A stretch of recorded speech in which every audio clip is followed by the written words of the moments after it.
Bonjour à tous et bienvenue à Catch Club. On se retrouve pour le résultat de Raw du 15 janvier 2024. Nous sommes à 2 semaines du Royal Rumble et justement, hier soir, il y a plusieurs superstars qui ont annoncé officiellement qu'elles intègrent les Royal Rumble matchs. Et autant vous dire que le ring général Gunther est persuadé qu'il va gagner cette année. Donc c'est parti et le show démarre avec les commentateurs qui nous rappellent que lors du main event, on aura Seth Rollins qui va défendre le titre World Heavyweight contre Jinder Mahal. Puis derrière, vous avez Cody Rhodes qui fait son entrée. Cody nous demande de quoi on pourrait parler, puis il nous dit qu'on pourrait parler de plein de choses. Par exemple de sa victoire sur Nakamura la semaine dernière, ou encore de la raison pour laquelle il est de retour à la WWE, la chose pour laquelle il est de retour à la WWE.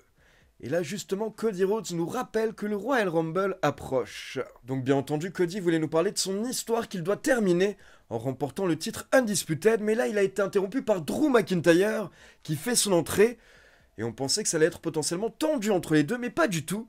Drew McIntyre monte sur le ring, et là il rappelle à tout le monde qu'il a grandi à la WWE en même temps que Cody Rhodes, les deux se connaissent très bien, et du coup McIntyre dit qu'il n'a pas trop eu le temps de discuter avec Cody depuis son retour, donc il en profite, et il dit à Cody Rhodes qu'il est fier de lui. Drew McIntyre nous rappelle même qu'à l'époque, il formait une équipe avec Cody Rhodes, les Dashing Ones, mais il explique qu'à cette époque, Cody Rhodes et lui ne voyaient pas les choses sous le bon angle, ils n'avaient pas la bonne perspective, donc au final, ils ont dû tous les deux quitter la WWE et prouver ce qu'ils valaient à l'extérieur de la WWE, jusqu'à ce que la fédération soit obligée de les ramener. Et là, McIntyre précise que son dernier match en dehors de la WWE avant son retour était justement contre Cody Rhodes, et après le match, Cody Rhodes était venu lui parler, et il avait dit à McIntyre qu'un jour, il sera champion du monde. Et McIntyre dit qu'il l'a fait, il a été champion du monde 2 fois, mais maintenant c'est au tour de Cody Rhodes, c'est à Cody Rhodes de finir son histoire, et être le premier membre de sa famille à brandir le titre de champion. Donc McIntyre dit à Cody Rhodes, tu vas finir ton histoire, mais pas avant que je finisse la mienne. Et là, McIntyre donne un conseil à Cody Rhodes. Il lui dit d'arrêter de porter des costumes, arrêter d'utiliser des mots compliqués et arrêter de sourire tout le temps, arrêter de vouloir faire plaisir à la foule. Mais McIntyre dit plutôt à Cody d'être lui-même. Sauf que là, Cody Rhodes répond qu'il ne fait pas semblant, mais c'est vraiment lui. Il sourit tout le temps parce qu'il est heureux d'être là et parce qu'il est heureux d'avoir toutes ces opportunités. Et il précise d'ailleurs que ce sont des opportunités qu'il a parce qu'il se les est créées. Et Cody précise qu'ils sont peut-être similaires, mais il y a une différence entre eux. Cody apprécie toutes ces opportunités, alors que McIntyre passe son temps à se plaindre. Mais là, McIntyre devient encore plus sérieux et il dit à Cody qu'il est en travers de son chemin, donc si jamais il continue, McIntyre va devoir le détruire. Et l'histoire à WrestleMania appartient à McIntyre. Mais Cody Rhodes n'a pas peur, il est prêt, donc il le précise à McIntyre, et ensuite, Cody parle du match dont McIntyre a parlé juste avant, le dernier match de McIntyre en dehors de la WWE. Donc Cody Rhodes fait référence à ce match, et il dit à McIntyre, au fait, par rapport à ce match, juste une question, est-ce que tu te rappelles qui a gagné ? Et donc là, Cody Rhodes s'en va, il a dit ce qu'il avait à dire, il a rappelé à McIntyre que la dernière fois qu'ils se sont affrontés, Cody Rhodes l'avait battu. Cody Rhodes est au-dessus de lui. Donc excellent segment qui nous hype pour le Royal Rumble, et cette année il va y avoir beaucoup de grosses têtes, de big names lors du Royal Rumble, donc ça risque vraiment d'être très intéressant. Puis on passe en coulisses et on retrouve Damien Priest qui va voir R-Truth. Et Damien Priest a un problème car il précise qu'il a entendu que R-Truth vendait du merchandising de Judgment Day sur le parking. Mais il n'a pas le droit de faire ça, ça pose problème. Donc Damien Priest lui demande d'arrêter. Sauf que là, d'un coup, R-Truth sort une énorme liasse de billets et il la donne à Damien Priest en lui disant que c'est sa part des bénéfices. Donc là, forcément, Damien Priest est choqué car il ne s'attendait pas à autant d'argent. Du coup, il dit à R-Truth, écoute, ok, continue à vendre le merchandising, ça reste entre nous. Par contre, ce soir, on a un match par équipe, Judgment Day contre The Awesome Truth. Et s'il te plaît, pendant le match, n'effectue pas le relais. Donc bien entendu, Damien Priest demande ça à R-Truth pour que ça soit plus simple pour Judgment Day de remporter le match. Et là on peut voir que R-Truth ne comprend pas exactement la stratégie de Judgment Day, vu que lui il est toujours persuadé qu'il fait partie du clan. Mais du coup il regarde Damien Priest, il lui sourit, et il lui fait un clin d'œil. Mais avant le match de Finn Balor et Damien Priest, on a les deux autres membres de Judgment Day, JD McDonough et Dum Dum, qui ont affronté DIY dans un très bon match d'environ 20 minutes. Et à la fin, DIY ont réussi à porter leur finisher Meet in the Middle pour la victoire. Puis on passe dans le bureau d'Adam Pearce qui est rejoint par Indy Hartwell et Candice LeRae qui demandent des opportunités. Mais là, elles sont interrompues par Chelsea Green et Piper Niven qui viennent se plaindre. Forcément, ça saoule un petit peu Adam Pearce, donc au final, il book un match un peu plus tard avec Chelsea Green et Piper Niven contre Indy Hartwell et Candice. Donc là, on a eu un match plutôt court d'environ 4 minutes et à la fin, Candice LeRae a porté un moonsault sur Chelsea Green pour la victoire. Puis on passe dans le vestiaire de Judgment Day et là on peut voir que Rhea Ripley n'est pas contente par rapport à une vignette de Nia Jax qui vient d'être diffusée. Donc Rhea Ripley dit aux autres membres qu'elle va aller sur le ring pour s'adresser à la division féminine. Et là quand Rhea Ripley s'en va, vous avez Damien Priest qui arrive dans le vestiaire, donc les deux se croisent pendant un instant. Et on peut voir que ça a l'air plutôt tendu entre Mami et Damien Priest. Et donc là vous avez JD McDonough qui commence à se plaindre par rapport à R-Truth, mais Damien Priest le calme. Donc Damien Priest défend un petit peu R-Truth et Finn Balor lui demande pourquoi. Et là Damien Priest sort la liasse de cash, il la montre à Finn Balor, il dit que c'est R-Truth qui lui a donné et il explique que ça c'est que sa part. Il y a de l'argent pour tout le monde. Et au final, Priest et Balor se mettent d'accord pour se concentrer sur leur match qui a lieu un peu plus tard. Puis on enchaîne avec le retour du ring général Gunther, accompagné bien entendu par Ludwig Kaiser. Gunther monte sur le ring et il nous dit que nous sommes à 2 semaines du Royal Rumble et il peut sentir le désespoir dans l'air partout. Gunther nous dit que pendant qu'il était absent, il a observé ce qui se passait et tout ce qu'il a vu, ce sont des superstars qui s'embrouillaient par rapport à qui va remporter le Royal Rumble et main eventer WrestleMania. Donc Gunther nous dit qu'il est de retour pour nous rappeler une chose, l'année dernière, il était le numéro 1 lors du Royal Rumble et derrière il est resté jusqu'à la fin et il était à une élimination de la victoire. Donc là, bien entendu, la foule commence à scander le nom de Cody Rhodes, qui est justement celui qui a remporté le Rumble et qui a éliminé Gunther l'année dernière. Mais Gunther ne se laisse pas faire et il précise qu'il a duré plus longtemps que n'importe quel homme avant lui dans un Royal Rumble match. Donc il nous garantit que cette année, il va remporter le Royal Rumble et main eventer WrestleMania 40. Puis derrière, Gunther nous dit que maintenant il veut se concentrer sur Ludwig Kaiser.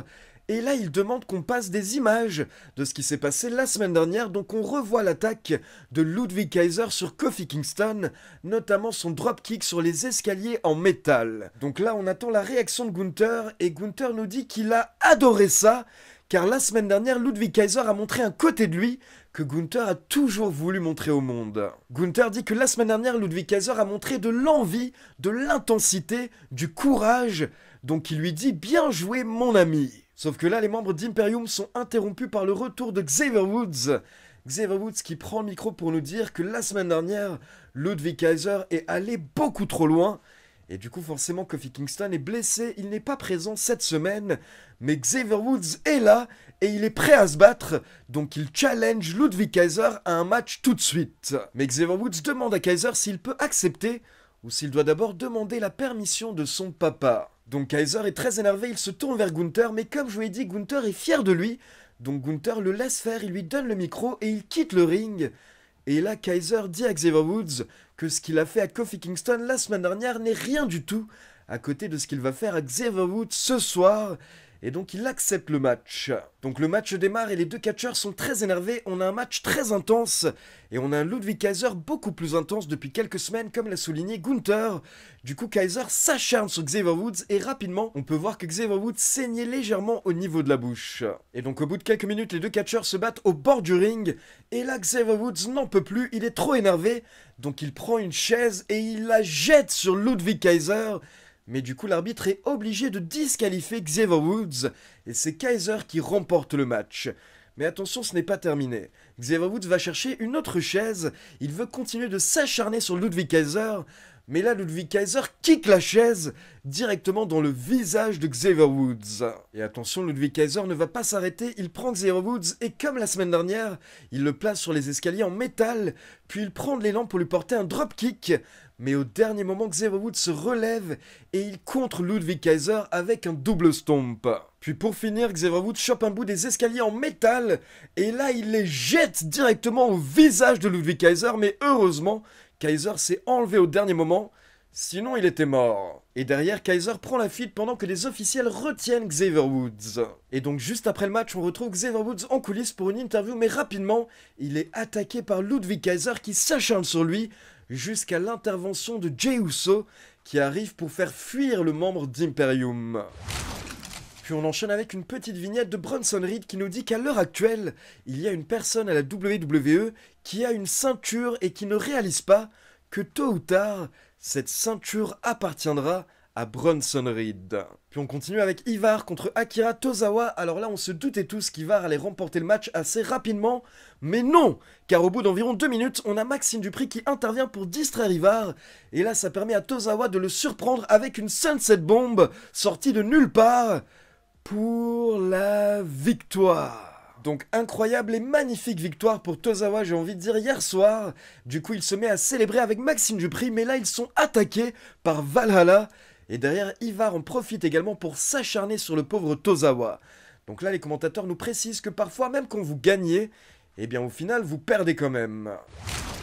Ensuite, la WWE nous montre un post Instagram de CM Punk, dans lequel CM Punk déclare que la semaine prochaine, il veut une confrontation avec Cody Rhodes, car il est temps de discuter. Puis on retourne en coulisses et on retrouve la Alpha Academy et les Creed Brothers, et là vous avez Ivy Nile qui intervient, elle est très énervée, et elle dit qu'elle va aller voir Adam Pearce, car elle veut faire payer à Valhalla ce qu'elle vient de faire. Et derrière vous avez également Chad Gable qui tente un petit peu de remonter le moral de Akira Tozawa, et donc il lui promet que la semaine prochaine il va s'occuper d'Ivar personnellement, et il va lui montrer la différence entre un alpha et une poule mouillée.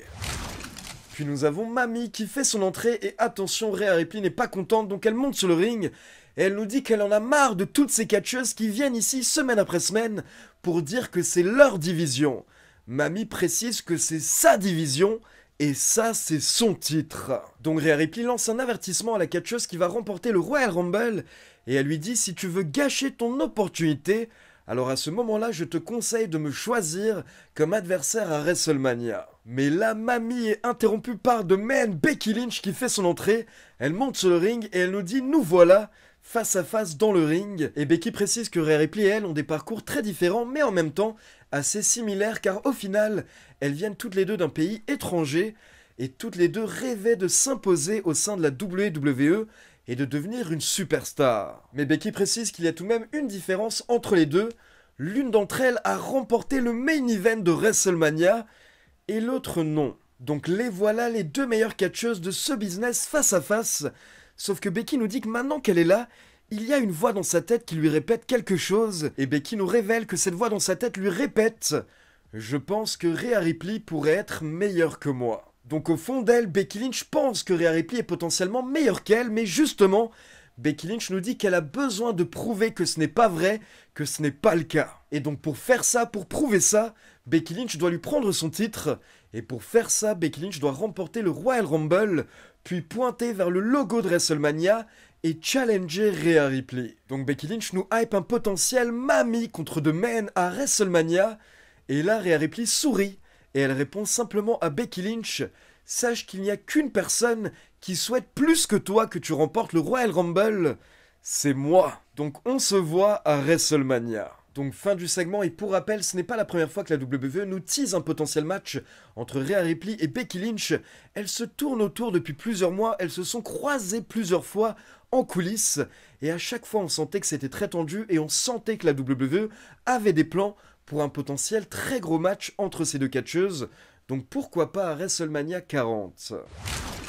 Ensuite, on enchaîne avec The Miz et R-Truth contre Finn Balor et Damian Priest. Donc Judgment Day font leur entrée, et là ce qui était énorme, c'est qu'ils ne le savaient pas, mais juste derrière eux à quelques mètres, il y avait R-Truth qui a fait son entrée en même temps que Judgment Day, car je rappelle qu'il est persuadé qu'il fait partie du clan. Donc là, il monte sur le ring et il prend Damian Priest et Finn Balor dans ses bras, Mais bien entendu, Finn Balor n'est pas content, il explose. Sauf que là, R-Truth chope une autre liasse de billets dans sa poche et il la donne à Finn Balor en disant que c'est sa part. Du coup, Finn Balor est content et ensuite R-Truth donne une autre liasse de billets à Dum Dum et il lui fait un câlin, donc Dum Dum est content aussi. Puis là, vous avez JD qui demande où est sa part. Mais là, R-Truth lui rappelle que pour avoir une part, il faut faire partie de Judgment Day. Et selon R-Truth, JD McDonough ne fait pas partie de Judgment Day. Et donc derrière, pendant le match, R-Truth était un petit peu perdu car il ne voulait pas se battre avec les membres de Judgment Day. Mais Finn Balor de son côté n'hésitait pas à le frapper. Donc à la fin, R-Truth se défend et son équipe prend l'avantage. Mais là, Damien Priest n'en peut plus. Même s'il aime bien R-Truth, il était obligé d'intervenir. Et donc au final, Damien Priest a porté son chokeslam à Truth pour la victoire. Mais les commentateurs ont vraiment souligné que même si Damien Priest a porté le chokeslam et il a fait gagner son équipe, il n'avait pas l'air d'être totalement heureux de devoir frapper R-Truth et il avait l'air de s'en vouloir un petit peu, d'avoir quelques remords. Puis derrière, on a le droit à une petite vignette de Nakamura qui nous dit que la semaine dernière, il n'a pas pu infliger les dégâts qu'il souhaitait. Et du coup, ça l'a énervé et maintenant, il a faim. Donc déjà, il conseille à Cody Rhodes de garder un œil ouvert car l'histoire entre eux n'est pas terminée. Mais maintenant, Nakamura nous dit qu'il va concentrer sa faim sur le Royal Rumble et attention, car un Nakamura qui a faim est un Nakamura dangereux. Ensuite, nous avons Shayna Baszler et Zoey Stark qui ont battu Natalya et Tegan Nox en environ 5 minutes. Puis derrière, les commentateurs nous annoncent plusieurs segments pour la semaine prochaine. Donc d'abord, suite à ce qui s'est passé un peu plus tôt, la semaine prochaine, nous aurons Ivy Nile contre Valhalla. Et nous aurons également Chad Gable contre Ivar. Mais ce n'est pas tout car les commentateurs nous annoncent également un gros Drew McIntyre contre Damien Priest la semaine prochaine. Et également une confrontation entre CM Punk et Cody Rhodes. Et donc on passe au main event avec Seth Rollins qui défend le titre World Heavyweight contre Jinder Mahal qui n'est pas tout seul car il fait son entrée accompagné par les Indus Sher. Et attention, ce n'est pas tout car au bout de quelques minutes, nous avons également Damien Priest qui fait son entrée avec sa mallette et qui se pose au bord du ring. Donc Damien Priest qui pourrait potentiellement encaisser. Et justement au bout de quelques minutes, Damien Priest sent que c'est le bon moment, donc il veut potentiellement encaisser sa mallette Money in the Bank, mais là d'un coup, vous avez McIntyre qui sort de nulle part, et il commence à se battre avec Damien Priest, donc les deux retournent en coulisses tout en se battant, et au final on ne les reverra plus. Et pendant ce temps, vous avez les Indus Sher qui interviennent pendant le match, donc ils permettent à Jinder Mahal de prendre l'avantage, et porter son finisher, le Callas, mais uniquement pour le compte de deux, mais on a pu voir qu'une bonne partie de la foule a paniqué à ce moment-là. Sauf que derrière, l'arbitre a vu que les Indus Sher intervenaient, donc il les a renvoyés en coulisses, et au final, Seth Rollins a réussi à porter son stomp pour la victoire. Donc bon épisode de Raw hier soir, mais j'aimerais revenir un instant sur le retour de Gunther, car maintenant qu'il est de retour, qu'est-ce qu'on va faire avec Gunther? Et perso, l'une des choses que j'ai envie de voir, comme beaucoup de fans, c'est Gunther contre Brock Lesnar à WrestleMania 40. Du coup maintenant on sait que Gunther fait officiellement partie du Royal Rumble match, mais perso je pense pas qu'il va remporter le Royal Rumble match, donc pourquoi pas avoir Lesnar qui débarquerait également au Royal Rumble. Et donc on aurait Gunther et Lesnar qui s'élimineraient pourquoi pas en même temps, ce qui ferait qu'on aurait le début de la rivalité entre les deux, et donc derrière ça nous mènerait à Gunther contre Lesnar à Mania. Et à côté de ça, un autre match que j'aimerais bien voir à WrestleMania 40, c'est Jey Uso contre Jimmy Uso, car je rappelle que les deux frères ont précisé plusieurs fois l'année dernière que c'est leur rêve de s'affronter à WrestleMania. Et imaginons pendant un instant que ces deux matchs aient lieu à WrestleMania 40. En soi, le combat entre Lesnar et Gunther n'a pas besoin du titre intercontinental, car Brock Lesnar est largement au-dessus du titre intercontinental, et honnêtement, Gunther aussi. Petit à petit, Gunther n'a plus besoin du titre intercontinental, car dorénavant, il faut que Gunther devienne un main eventer, et qu'il se dirige plutôt vers les titres mondiaux, donc il passe au niveau au-dessus. Du coup, je me dis, pourquoi pas avoir un Gunther qui perdrait le titre intercontinental d'ici WrestleMania, comme ça il peut passer au niveau au-dessus. On pourrait par exemple avoir un Elimination Chamber pour le titre intercontinental en Australie, avec Jey Uso dans le match. Et imaginons que Jey Uso et Gunther soient les deux derniers catcheurs dans la cage. Là, d'un coup, on aurait le thème de Brock Lesnar qui retentit, juste pour déconcentrer Gunther. Et ça permettrait à Jey Uso de prendre l'avantage sans tricher. et derrière remporter le match et le titre intercontinental. Donc Jey Uso se dirigerait vers WrestleMania 40 avec le titre intercontinental, et là ce serait le moment parfait pour relancer la rivalité avec Jimmy, car ces derniers mois les deux frères ne se battent plus. Mais on pourrait imaginer que Jimmy attende quelque chose, qu'il attende une raison de se battre, et là il aurait une raison, ce serait le titre intercontinental, car au final Jimmy serait jaloux de Jey, et donc ça nous donnerait une raison d'avoir Jimmy contre Jey à WrestleMania 40. Donc voilà, je m'emballe peut-être un petit peu, mais en tout cas le plus important c'est que selon moi, ce serait cool d'avoir un Jimmy contre Jey à WrestleMania 40, que ce soit avec le titre intercontinental ou pas, ça ce n'est pas le plus important, mais le plus important ce serait d'avoir le match frère contre frère, et pourquoi pas derrière avoir un rematch Jimmy contre Jey, un mois plus tard à Lyon à WWE Backlash. Donc voilà, c'était ma petite théorie, n'hésitez pas à me dire ce que vous en pensez dans les commentaires, et comme d'habitude, n'hésitez pas à me donner vos avis par rapport à Raw dans les commentaires. Et donc maintenant, comme d'habitude, c'est à vous, n'oubliez pas de liker la vidéo, de vous abonner à la chaîne et de cliquer sur la petite cloche pour être informé de la sortie des prochaines vidéos. Ciao tout le monde!